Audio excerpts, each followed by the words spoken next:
안녕하세요. 김호준입니다. 정의당 김종대 의원이 군형법 개정안을 발의했습니다.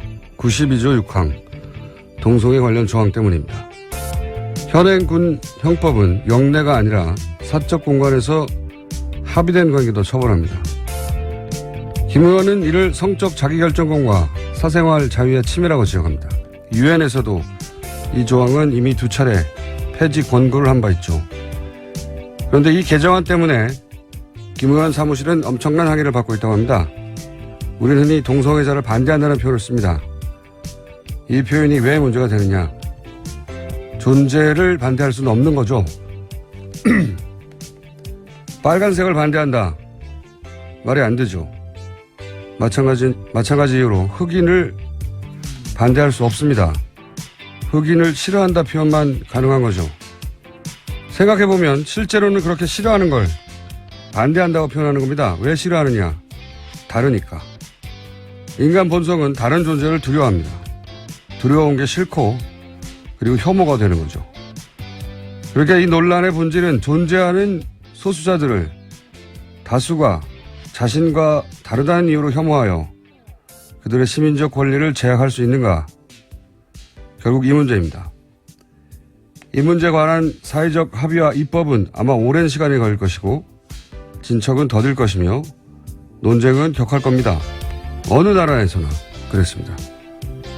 먼 길 떠나는 김종대 의원의 권투를 빕니다.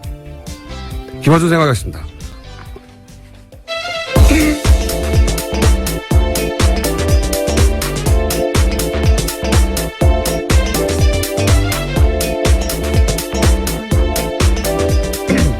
목이 계속 잠기네요. 네. 시사인의 김은지입니다.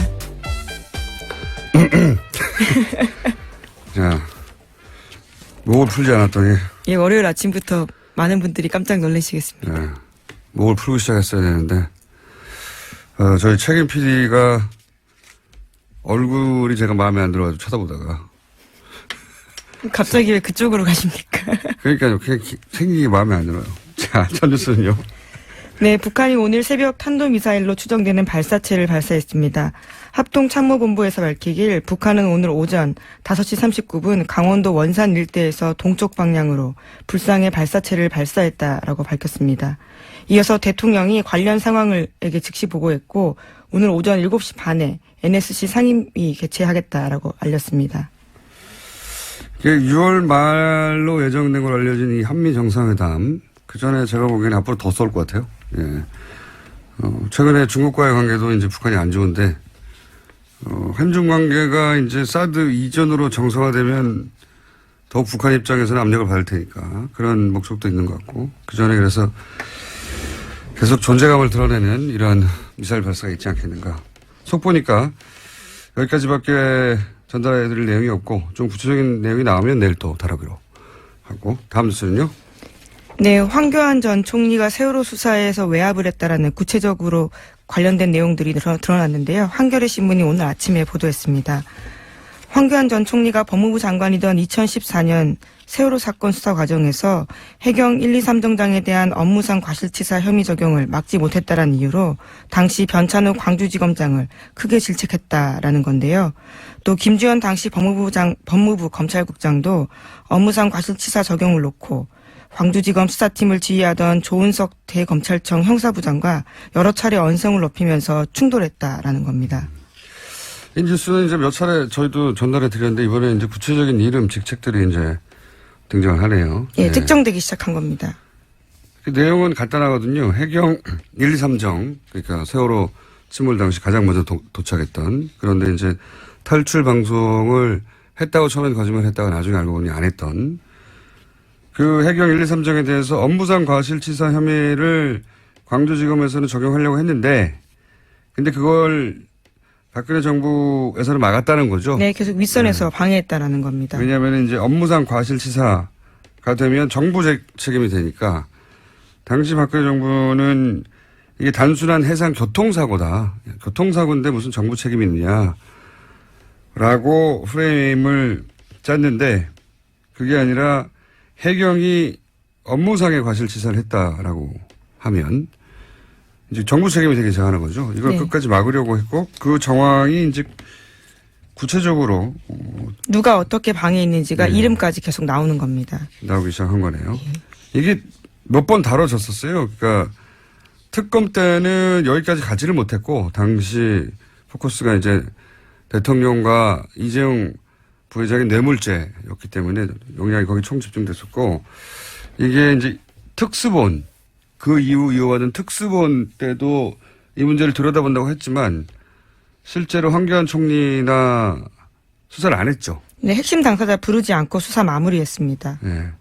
그럴 수밖에 없었을 것 같아요. 왜냐하면 당시 대행 체제였으니까요. 대행 체제였고 예. 여권 넘버원의 주자, 잠재적인 주자로 여겨졌었고 부담이 됐었겠죠. 여하간 특수본에서도 특검에서도 이 부분은 제대로 수사를 안 했는데 이 사안을 오래 추적했던 한겨레에서 이제 일종의 뭘까요? 추가 특종이 나오는 거죠. 네, 그래서 검찰청법 위반일 수 있다라는 지적을 하고 있습니다.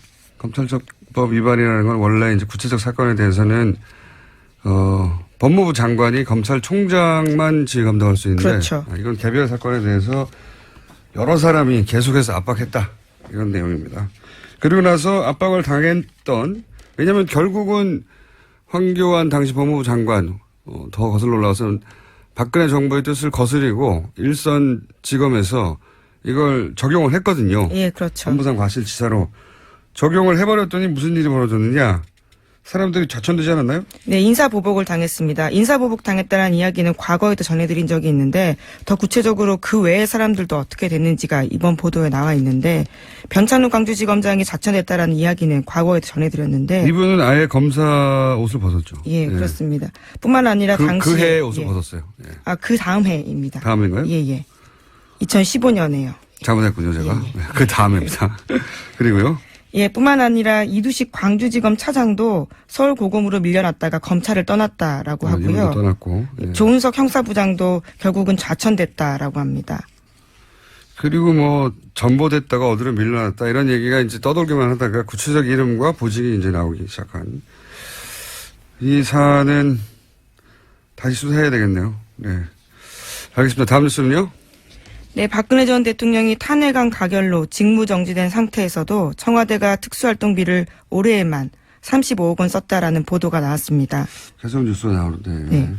그런데 예산을 관리하는 박근혜 정부의 총무비서관이 이 돈을 박 전 대통령이 쓴 게 아니다라고 밝혔는데요. 황교안 권한대행과 비서실장 이하 직원들이 썼다라는 겁니다. 그러자 총리실에서 반발했는데 황 대행이 쓴 일은 없다라고 주장하고 있습니다. 그러니까 수십억 원의 돈이 나갔는데 썼다는 사람은 없는 상황입니다. 그 이제 또 다른 갈래의 뉴스는 뭐 청와대에 일하는 직원들에게 일종의 보너스 형식으로 덤으로 얹어줬다는 얘기도 나오고 있는데 무슨 생각이 드냐면 일단 총리실에 썼다 아니다 이런 뉴스가 있는 걸로 보아 특수활동비는 실제로 뭐 관련 서류를 제대로 다 남기질 않으니까요. 영수증 없이 쓸 수 있는 돈이죠. 네. 근데 이제 이 돈을 누가 썼다고 해야 할까? 그래야 탈이 안 날까? 그런 고심의 흔적이 있어요. 총리실에서 썼다라고 저쪽에서 아니라고 하고 아니라고 하는 뉴스가 맞을 것 같아요. 왜냐하면 총리실에 있는 특수활동비를 쓰지 왜 청와대 걸 땡겨 쓰겠습니까? 예. 그러니까 이런 뉴스는 뭐랄까요? 누가 썼다고 하지? 이런 고심의 흔적이 보인다. 총무비서관은 이제 격리 역할을 하는 거거든요. 살림을 사는 거죠. 자기가 직접 집행을 하는 건 아니에요. 그러니까 이걸 집행한 쪽은 누구냐? 제가 알기로는 이 돈은 민정이 장악한다고 저는 알고 있는데 다 쓴다는 게 아니라 그래서 민정 쪽에서 조사를 제대로 해야 되지 않을까. 그리고 이제 당시 분위기를 다시 되돌려 생각해 보면 현재 판결을 본인들이 이기고 대통령 복귀할 거라고 믿어 의심치 않았던 게 청와대 내부 분위기라고 뉴스가 많이 나왔잖아요. 저희도 그런 징후들을 얘기했었고. 그러면 그때로 돌아가서 그때 기준으로 가장 긴급한 게 뭐냐. 그때 기준으로 가장 긴급하고 중대한 거는 헌재 판결을 이기기 위한 모든 활동이란 말이죠. 특수활동비가 예를 들어서 소위 태극기 집회나 가짜뉴스 이런 활동과 어차피 아무도 모르게 집행할 수 있는 자금인데 이런 활동과 관련된 것에 단 한 푼도 쓰이지 않았을까? 어차피 이길 헌재 판결인데, 당시 청와대 내부 분위기로는. 그런 가능성을 배제할 수 있나? 예. 저는 개인적으로 그런 의구심이 드는데, 과연 문재인 정부가 문서도 남지 않은 자금을, 그런 조사를 지금 이 시점에 박하게 할 수 있을까? 뭐, 그런 생각도 동시에 듭니다. 여간 찜찜한 뉴스로 남지 않겠는가? 네. 네, 하루 5천만 원씩 썼다는 뜻이거든요. 정말 많이 쓴 겁니다. 70일 동안 35억이거든요. 하루도 안 빠지고 5천만 원. 예. 토요일 직원들 수당을 줬다고 하더라도 35억은 굉장히 많은 돈이어서요. 의문이 남는 건 사실입니다. 이렇게 해명될 일은 아닌 것 같은데 과연 제대로 조사할 만한 자료가 있을까? 그리고 그 조사를 박하게 계속 할 수 있을까? 민정. 우병우 전 민정수석도 조사 대상이 될 수 있는 건데 이 사안 관련해서. 할 수 있을지는 모르겠습니다. 다음 뉴스는요? 네, 박근혜 전 대통령 지난 25일에 2차 공판이 있었습니다. 거기서 박 전 대통령 쪽은 검찰이 법원에 제출한 수사기록 대부분을 증거로 사용하는 데 반대한다라고 밝혔습니다. 참고인 조사받은 수백 명을 일일이 법정에 불러서 신문해달라는 요구를 해서 재판부에서 시간 낭비다라는 난색을 표하게 만들었습니다. 증인도 참고인도 이제 이게 계속 이런 뉴스가 나오는데 지연시키는 이유는 지난 시간에 유능한 변호인단의 변호를 받고 있는 삼성 이재용 회장 재판이 먼저 진행돼서 거기서 이재용 부회장이 무죄를 받거나 아니면 뭐 상당한 혐의를 벗거나 그렇게 자객씨의 재판이 유리하게 작용될 때까지 시간을 끄는 거 아니냐 이런 생각을 제가 전해드렸는데 한 가지 더 생각해 보자면 예전에 탄핵 심판 때 생각해 보면 전략이 아주 극단적이었어요. 그렇잖아요? 되돌아보면 재판부의 반응 뭐 여론 따위 전혀 고려하지 않는 본인들의 목적에 딱 꽂혀서 나머지는 전혀 법정에서 이것이 도대체 어떻게 받아들여질 건지 이런 생각을 하지 않고 전략을 구사했단 말이죠. 그때 그 전략을 유영하 변호사가 주도한 게 아니냐. 그래서 헌재 판결이 불리하게 나는데 지대한 공헌을 한 거 아니냐 이런 얘기 했었는데 똑같은 사람이 여전히 계속해서 유일하게 만나고 있어요. 그래서 한번 생각해 봅시다. 만나면 뭐라고 할까? 만나면 그런 얘기 할 것 같아요. 가장 빨리 나가는 법을 찾자. 네. 그렇지 않겠습니까? 예. 예, 구속 만기가 6개월이라 뭐 이런 그렇죠. 의미인가요? 예. 예, 제가 보기에는 재판을 구속 만기까지 계속 지연시켜서 구속 만기 이후 풀려난 상태로 재판을 받자. 이런 전략이 아니겠는가. 예, 쉽지 않아 보입니다. 대통령 적용 혐의가 18가지거든요. 다르게 또 영장을 칠 수도 있을 거라고 봐서요. 이제 구속영장이 연장되는 거는 정치적으로 부담스러워서 안 할 거라고 생각하고 본인들 생각이 그렇게 할 수 있다는 거죠. 그 목표가 정해졌으니까 가능한 모든 수단을 동원해서 지연시키는 게 아닐까 또.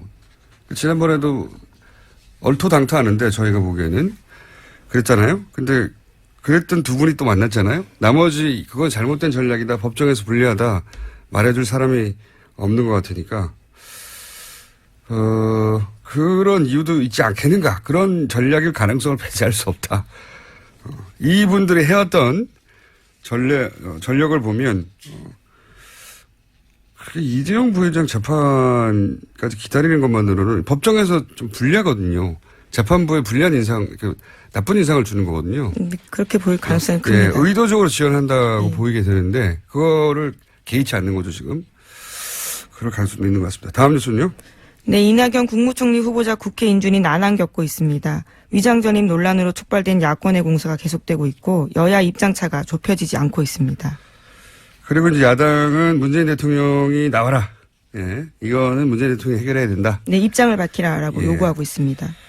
자, 이 문제는 저희가 간만에 오자 토론을 마련했습니다. 예, 딱 적합한 사안인 것 같아서 오자 토론을 통해서 한번 각 당의 입장 그리고 민주당 입장을 오자 토론에 나온 당사자 의원들로부터 들어보도록 하겠습니다. 자, 다음 뉴스는요. 네, 서훈 국정원장 후보자가 국정원 댓글 사건을 조사하겠다고 밝혔습니다. 국정원의 보수단체 지원 의혹 등에 대해서도 사실관계 살펴보겠다라고 했는데요. 국정원 내 최순실, 우병우 라인이 있었다라는 의혹에 대해서도 취임하면 사실관계 살펴보겠다고 밝혔습니다. 뭐 당연히 해야 할 일이죠. 예. 국정원 내에도 우병우 라인이 있다고 하는 뉴스는 탄핵 기간이 많이 나왔었죠. 근데 그분이 그때 그 이후로 어떻게 됐는지는 뉴스가 전혀 없는데. 그리고 국정원의 보수단체 지원은 당사자들의 자백에 가까운 뉴스도 있었고요. 예.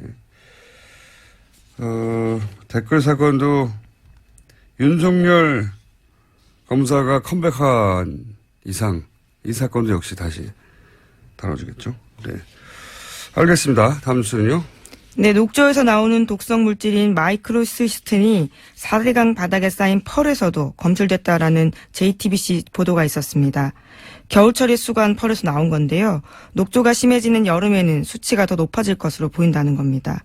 환경연합에서 낙동강 6곳 등의 펄을 채취해서 일본 대학 연구팀에 맡겨 조사한 결과입니다. 특히 강에서 펄이 거의 형성되지 않은 점을 고려하면 4대강은 이미 물이 고여있는 호수라고 봐야 한다라는 지적도 나오고 있습니다. 그렇군요. 호수. 예. 일본 대학팀에 맡겼더니 겨울에 수거한 건데 수치가 이미 WTO 기준까지 육박했고 이게 만약에 여름에 수거한 펄을 조사하면 훨씬 수치가 높을 것이다. 네. 그래서 강에서는 펄이 형성되지 않는데 강에는 펄이 없죠 원래. 강에는 펄이 없어야 되는 거죠. 계속 흐르는 물인데 뻘이 형성되지 않아야 될 곳에 형성됐다는 점에서 보면 4대강은 호수라고 봐야 한다. 예, 일본 대학 연구팀의 결과입니다. 이 4대강은 근데 자연 환경을 훼손한 문제이기도 하지만 이게 단순히 이명박 대통령 혹은 청와대의 의지만으로 이루어질 수가 없어요. 업계에서도 학계에서도 정치권뿐만 아니라 그리고 공무원 사회에서도 여기 연루되어 있는 최소한 적극적으로 호응하지 않더라도 본인의 위치에서 눈 감아주거나 소극적으로 협조한 사람이 엄청나게 많기 때문에 저는 오래 걸릴 일이라고 봅니다. 이 진상을 밝히는 게 굉장히. 근데 이제 해야 하는 일이죠.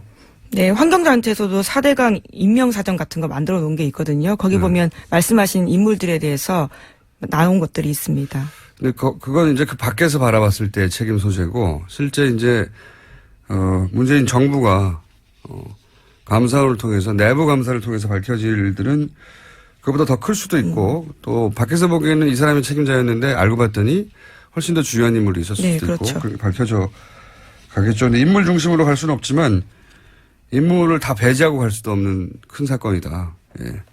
이렇게 큰 일이 어떻게 순조롭게 이루어졌는지 다음에 이런 일이 없기 위해서라도 그 결정 과정 전체를 다시 되짚어 봐야 되는 것 같습니다. 자, 다음 수는요. 하나 정도 더 할 수 있을 것 같은데. 네, 트럼프 대통령의 러시아 스캔들 파문이 맞사위이자 핵심 측근인 큐시너 백악관 선임 고문에게 옮겨붙고 있습니다. 탄핵론도 점점 확산되고 있습니다. 미국 워킹턴 포스트는 제러드 큐시너가 지난해 12월 달에 뉴욕 트럼프 타워에서 주미 러시아 대사를 만나 정부 간 비밀 대화 채널을 구축하자라고 제안했다고 보도했습니다. 점점점 몸통으로 가고 있네요. 예.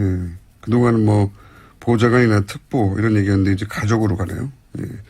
미국 정보 당국이 가장 위험한 인물이라고 거론하거나 보도되는 게 이 주미 러시아 대사거든요. 근데 이 사람하고 따로 비밀 채널을 만들자라고 사위가 했다는 게 여기까지 갔네요, 이미. 예. 그러면 이제 그 다음 단계는 이게 사위 혼자 할 수 있는 일이냐. 트럼프 대통령이 허락한 거 아니냐. 여기까지 가면 탄핵 사안이 될 수도 있는데. 실제적으로 탄핵하기 어렵죠. 정치적 지형이 현재는 그렇습니다. 하원, 상원 다 공화당이 다수당이기 때문에. 어쨌든 탄핵 국면에 들어가면 TBS 연락 부탁드립니다. 저희가 탄핵 보도에서는 전 세계적으로 앞서가는 방송이기 때문에. 자, 오늘 여기까지 하겠습니다. 시사인의 김은지였습니다. 감사합니다.